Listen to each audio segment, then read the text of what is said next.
Des bulletins scolaires, j'avais des CP.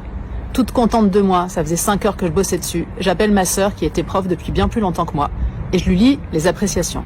Et là, elle me dit « J'espère que tu as tout écrit au crayon à papier parce que tu vas tout effacer et tu recommences. » En effet, tout ce que j'avais écrit était ponctué de petites phrases que j'avais probablement moi-même entendues durant ma scolarité. Peut mieux faire, manque de concentration, des difficultés en maths. Je savais pas, on m'avait pas appris. Ma sœur me dit « Ce que t'écris là, les parents vont le lire, ça va suivre cet enfant durant toute sa vie, pas seulement sa scolarité. » Dévaloriser un élève par écrit, ça peut détruire un ego, ça peut enrager des parents, démoraliser les meilleures volontés, décourager les plus faibles. Elle me dit, tu reprends à zéro et tu recommences à chaque fois par quelque chose de positif. Même pour ceux qui sont nuls partout, surtout pour ceux qui sont nuls partout. Les notes parlent d'elles-mêmes, ça sert à rien de rajouter un commentaire humiliant. Tu commences par quelque chose de positif et ensuite, éventuellement, tu soulignes la matière à renforcer. Ça va être dur.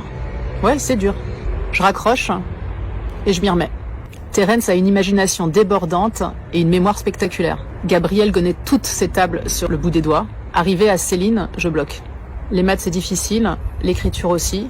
Elle connaît toujours pas son alphabet. Parfois je me demande sérieusement si j'arriverai à lui apprendre à lire. Elle n'est ni bonne en sport, ni en dessin. Cet enfant c'est un amour de petite fille. Mais scolairement, elle rame franchement pour tout, elle se décourage pour rien. Je cherche un truc à dire positif sur cet enfant. Je pense très fort à elle. Hélas, ça me vient mais comme une évidence. Je me figure sa crinière blonde, son sourire éclatant, son visage solaire, sa bonne humeur, sa gentillesse et sa serviabilité. Et j'écris « Céline est un rayon de soleil pour la classe.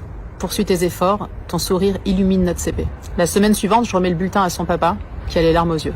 C'est la première fois que je lis quelque chose de positif sur Céline. Vous pouvez pas savoir le bien que ça fait. Après ça, il n'y a pas de miracle.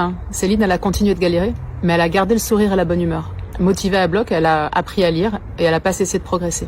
Et si je vous raconte cette histoire, c'est qu'il n'y a pas une année où je pense pas à elle en remplissant les bulletins. Et il n'y a pas très longtemps, j'ai reçu un message sur Instagram. Je vous le lis. « Bonjour Émilie, je m'appelle et j'étais en CP avec toi.